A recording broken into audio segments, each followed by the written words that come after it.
A arma que vence o mundo é a nossa fé, não tem outra maneira. Isso é o que a Bíblia ensina para nós. Então você tem que olhar para a palavra de Deus.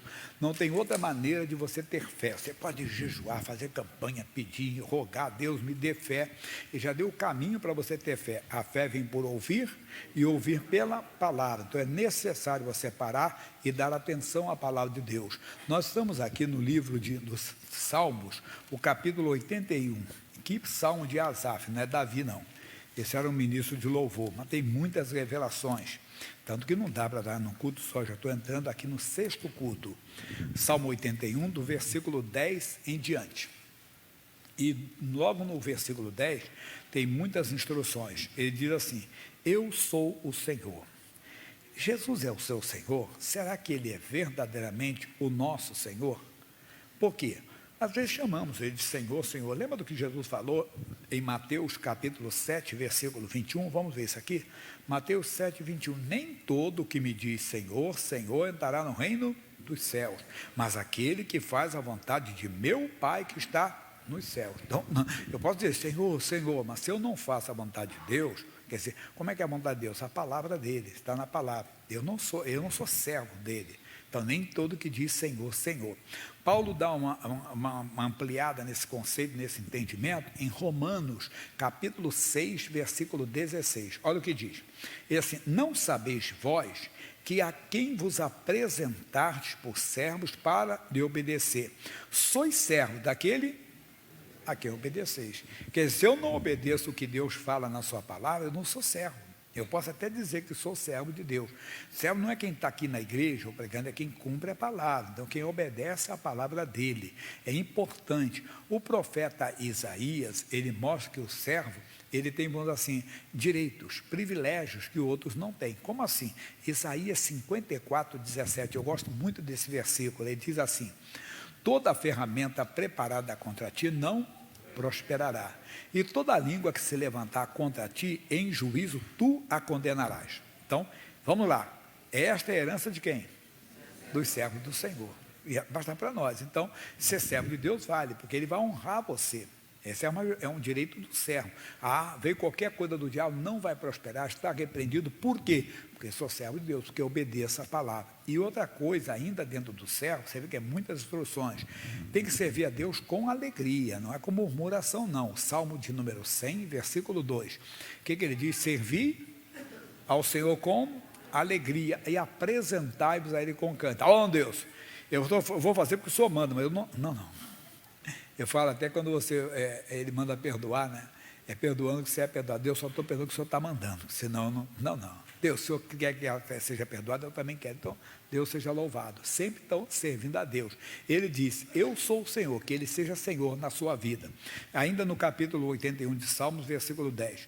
Ele diz: eu sou o Senhor teu Deus. Nós não podemos ter outro Deus. A Bíblia diz que nós não devemos ter outro Deus além de nós. É o único. Isso é importante. Lá no livro de Êxodo, capítulo 20, versículo 1, todo mundo já ouviu isso aqui. Olha o que diz. Então falou Deus todas essas palavras, dizendo, vamos lá: eu sou o Senhor teu Deus, que te tirei da terra da casa do Egito, da terra da servidão. Vamos. Não terás outros deuses diante de mim. Você só pode ter um. Porque outros não são deuses verdadeiros, só terá Deus. Quando Jesus foi tentado no deserto, ele deu um tapa na cara do diabo falando sobre isso. É Mateus capítulo 4, versículo 10. Olha o que ele disse. Ele disse: então disse Jesus: vai-te, Satanás, porque está escrito: ao Senhor teu Deus adorarás, só a Ele servirás. Se Ele é Deus, Ele tem que ser adorado, irmão. E a ver, nós não adoramos a Deus. Não tratamos Ele como Ele deve ser.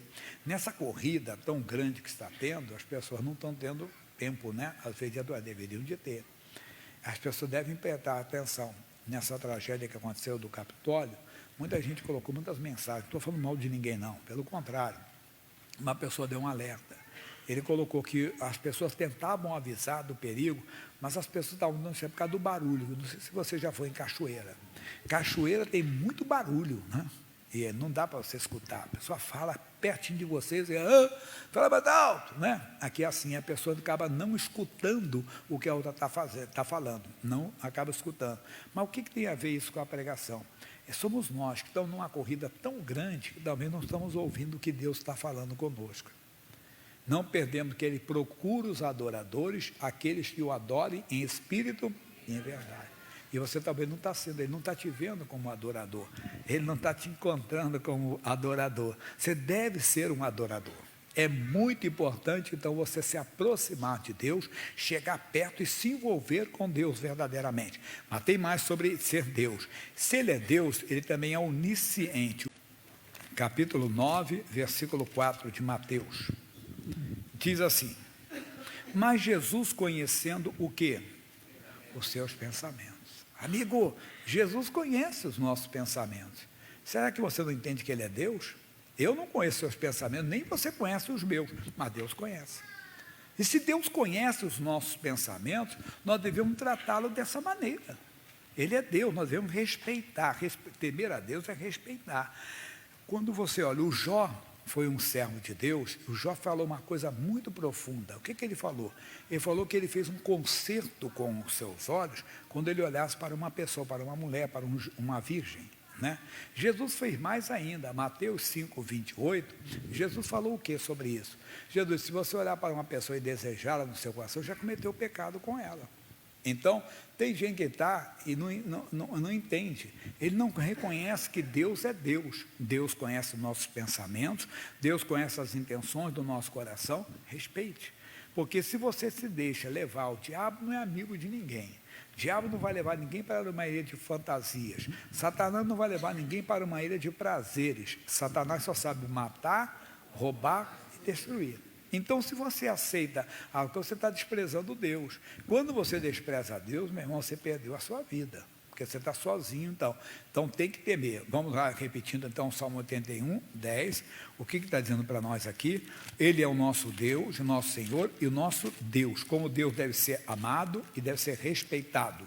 Aí ele vai falar mais ainda, que te tirei da terra do Egito. Deus tirou você, nos tirou da terra do Egito. Quem é o Egito? Não é o país, é da escravidão. Todos nós aqui. Um estava no álcool, outro nas drogas, outro na idolatria, outro na feitiçaria, outro na incredulidade. Era pessoa honesta, era pessoa trabalhadora, era boa pessoa, caridosa, mas não era salvo, porque todos pecaram e destituídos foram da glória de Deus. O Isaías, profeta, tem muitas revelações. No capítulo 55, versículo 1, olha o que ele diz, 51, perdão, versículo 1. 51, versículo 1. Ouvi-me vós que seguis a justiça, que buscais ao Senhor, olhai para a rocha de onde fostes cortado, e para a caverna do poço de onde fosse cavado. Nós temos sempre que lembrar disso, Ele nos tirou da escravidão. Lá em Colossenses 1,13, ele fala assim: Ele nos tirou da potestade das trevas e nos transportou para o reino do Filho do seu amor. Olha o que Deus fez, nos tirou, não temos que viver debaixo do domínio das trevas. Ele espera isso. Paulo ainda fala mais aos aos Gálatas, capítulo 5, versículo 1, Gálatas. Ele diz assim, 5:1, estai, pois, firme na liberdade com que Cristo nos libertou, e não torneis a meter-vos debaixo do jugo da servidão. Eu gosto da tradução que diz, foi para a liberdade que Cristo nos libertou. Então ele espera que você haja como uma pessoa liberta. As 3 coisas que nós vimos já aqui. O que nós vimos? Ele é o nosso Senhor, Ele é o nosso Deus e nos tirou da terra do Egito. Ele espera que você viva na liberdade. Agora o final do versículo. Abre bem a tua boca e te encherei. O que é abrir bem a boca? Não. Para nós entendermos o final do versículo 10, nós temos que ler e entender bem o começo do 11. O que diz? Mas o meu povo não quis ouvir a minha voz. Israel não me quis. O que é isso? Quando você ouve a palavra, você tem que abrir a boca, é tomar posse. Por exemplo, família. A Bíblia diz, os filhos são herança do Senhor. Mas um filho está no álcool, o outro está nas drogas, o outro está na prostituição. E o que você vai aceitar? Não, abre bem a tua boca, eu não aceito isso. Em nome de Jesus está repreendido, porque meu filho é herança do Senhor. Mas amanhã ele continua no álcool, ele continua nas drogas. O que você faz? Você vai, não adianta, Satanás, você não tem poder sobre meu filho é herança do Senhor. Abre bem a tua boca. O homem chamado Isaac, ele casou com a Rebeca. A Rebeca era estéril, mas ele tinha uma declaração do Senhor Deus, que nele, Isaque, seria contada toda a descendência de Abraão. Então, o que ele fez? Abriu bem a sua boca, 20 anos. Quer dizer, ele não fechou a boca, é isso, não fecha a sua boca. Abra bem, não.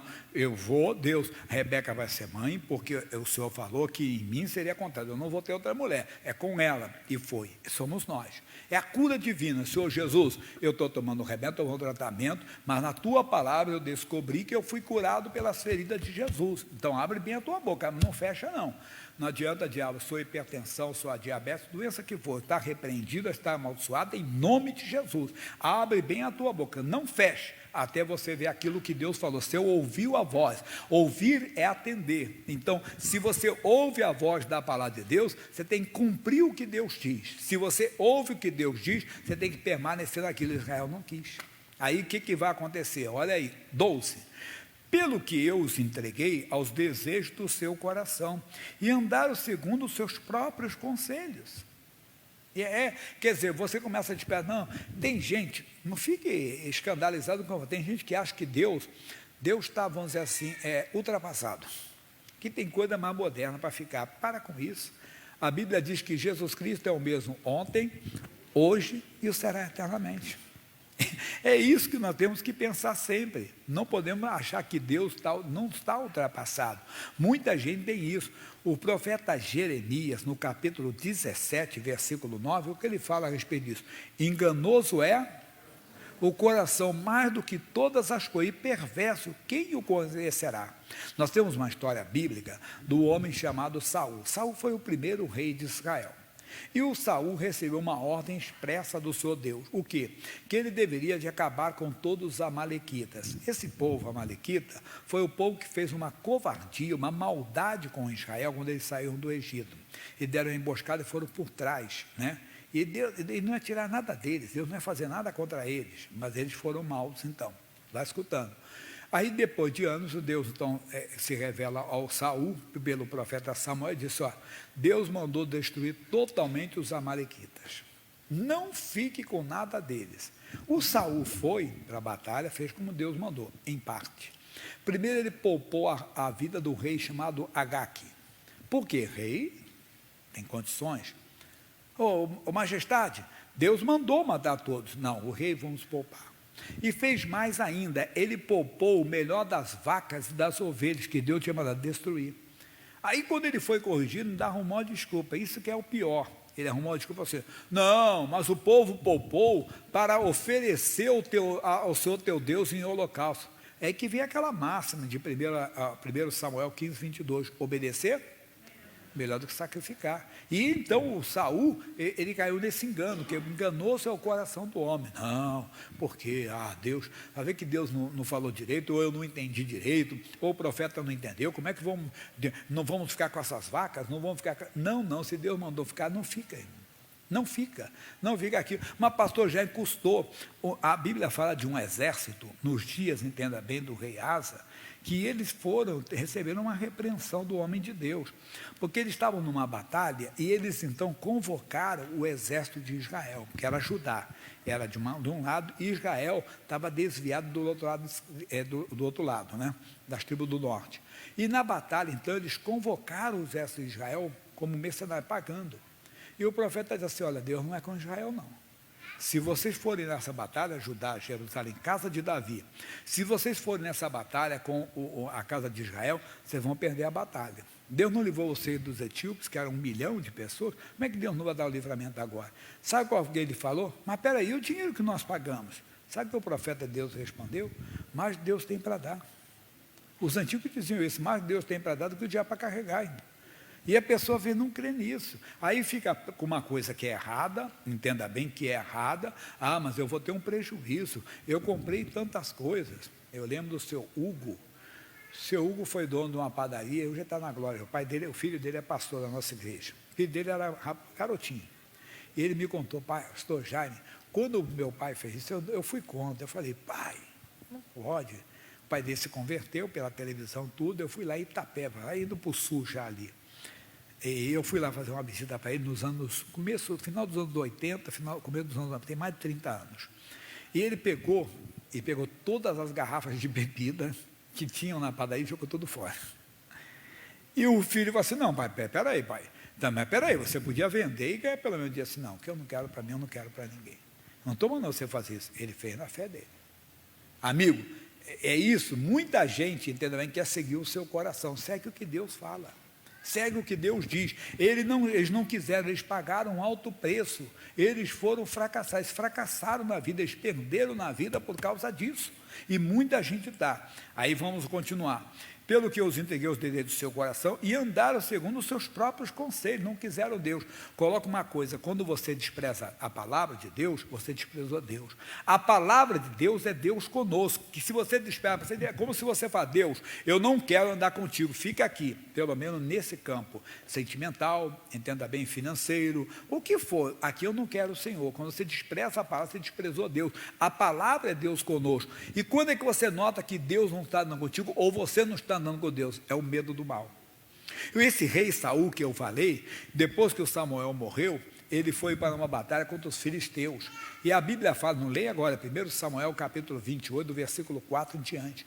Quando ele viu o exército dos filisteus, seu coração tremeu. E ele estremeceu muito, sinal de que? A ausência de Deus. Coloque isso, medo. Olha, eu já expliquei para vocês, a ausência de Deus. Entenda? Presença de Deus, ausência de medo. Você tem que se envolver com Deus. Como é que eu me envolvo? Com a palavra, fazendo, tratando Ele. Ele é Senhor, então a Ele vamos obedecer. Não esqueça, Ele é Senhor. Se Ele é Senhor, vamos obedecer. Se queremos chamar Ele de Senhor, vocês são servos, nós somos servos daquele a quem obedecemos. Pronto, assunto encerrado. Fique bem nessa palavra, nessa mensagem. Ele é Deus, se Ele é Deus, vamos adorá-lo. Se Ele é Deus, nós devemos também respeitá-lo, temê-lo, a sua onisciência. Ele conhece todos os nossos pensamentos, Ele conhece todos os desejos do nosso coração. Então, se Ele é Deus, vamos temê-lo. Depois vimos o quê? Ele nos tirou da terra do Egito, ou seja, nos tirou da escravidão. Não é para você viver, não. João 8,36, Jesus disse, se o Filho vos libertar, verdadeiramente sereis, para viver em liberdade, irmão. É não deixar Satanás ter poder sobre a tua vida de maneira alguma. É tomar uma posição séria. E Deus, eu vou andar contigo. Você vai vencer. Agora é mais leitura, não dá para explicar muito ainda. Ah, se meu povo me tivesse ouvido, se Israel andasse nos meus caminhos, o que aconteceria? Em breve eu abateria os seus inimigos e voltaria as minhas mãos contra os seus adversários. Olha que coisa, que Deus ia dar vitórias que você não está nem pensando mais, irmão. Você já aceitou ali um fracasso naquele setor, foi feita a vontade de Deus está na palavra. Deus daria, mas você desprezou. Não despreze. Esse é o conselho para mim e para você. A pregação não é para você, é para mim e para todos nós. Quem quer vencer tem que se unir à palavra. Vamos lá? Ele tem que ser Senhor na sua vida, Ele tem que ser Deus. Você deve sempre lembrar que foi para a liberdade que Ele te libertou, não é para você ficar debaixo. Quando Ele vê um cristão mentindo, Ele diz, não, mas não tem umas espírito da mentira conosco. Quem mente perde toda a credibilidade. Uma pessoa que mente para conquistar a credibilidade da outra pessoa demora. Como é que eu vou dar em você? Não, você pode, agora eu estou na igreja. Prove. Não é por força nem por violência. Um dia eu falei para um amigo, para vários, já falei isso. Amigo, não procure convencer a pessoa que você mudou agora. Não, a minha mulher tem que saber que eu mudei, o meu marido tem que saber que eu mudei, o meu filho tem que saber, o pastor tem que saber. Esqueça isso. Mostre. Pelos frutos se conhece. Você vai vão notar atualmente, realmente ele mudou. Realmente ela mudou. Então, foi para a liberdade que Cristo nos libertou. Se vivermos essas três vertentes, Deus vai nos abençoar. Meu irmão, assim, aí nós vamos abrir a boca, vamos ouvir a voz dele, a promessa de Deus vai acontecer, a declaração de Deus vai ser realidade, a palavra de Deus vai se manifestar e nós vamos ter tudo. É como o missionário fez uma canção que o pastor José cantava, tudo que Deus tem para mim, eu quero. Aí você vai abrir a boca, eu quero, Deus, está escrito que eu fui curado pelas feridas de Jesus, está escrito que sem santidade ninguém verá o Senhor, então eu quero andar em santidade, eu quero andar em comunhão. Você vai buscar, vai abrir bem a boca, eu quero santidade, como eu quero a cura divina para o meu corpo, não quero pensamento errado, não quero desejo errado. Acabou, meu irmão. As pessoas devem entender isso, e Deus trouxe você para ouvir essa palavra. Vamos orar? Fiquem de pé. Primeira oração é você e Deus. Você vai abrir o coração diante dele agora. Se você não convidou Jesus para entrar na sua vida, convide. Basta que você creia no coração que Jesus morreu pelos seus pecados, que no coração você creia que Jesus ressuscitou dentre os mortos. Meu irmãozinho, não perca a salvação. Nós podemos ser tirados desse mundo a qualquer hora. Eu sempre brinco aqui que os antigos diziam para morrer basta estar vivo. É verdade. Hoje estamos aqui, amanhã não podemos estar. Esse ano completo 64, a gente já chegou a 74, 84, minha mãe chegou a 92, entendo? Não sei mais quanto, mas não importa se é 50, se é 100, importa a eternidade. Onde você vai viver a eternidade? Ou você acha que nós somos como os animais, que acabou, acabou. Não, isso é para quem não crê em Deus. Quem crê na palavra de Deus, depois que você fez aí começa a vida. Lembro uma vez um homem famoso, público, né? Estava muito doente, e aí acabou falecendo. E um homem chegou e falou para o missionário, eu estava perto, escutei. Missionário, pelo menos ele descansou, né? Sabe o que o missionário falou para ele? Não sei, irmão, vai ver que começou o tormento agora. É verdade, depois da morte vem o juízo. Então a pessoa deve se preparar para a eternidade. Toma uma posição séria. Jesus, eu te quero como meu Senhor, como meu Salvador. Tem que crer no coração que ele morreu pelos seus pecados. No coração se deve crer que ele ressuscitou dos mortos, vencendo a morte e o inferno. Para quem? Por mim e por você. Ele era Deus, se fez homem, ele teve que se fazer homem para experimentar a morte no nosso lugar, venceu a morte e o inferno. Todo aquele que nele crê, quando fechar os olhos, você não vai ver a morte ou não, já vai ver a glória de Deus, irmão. Você vai ver que valeu a pena confiar em Deus. Tome essa decisão hoje. Já tomou? Diga, Jesus, não me deixe perder. Se eu não tenho obedecido o Senhor em algum setor da minha vida, tem misericórdia de mim, me ajude a obedecer a tua palavra.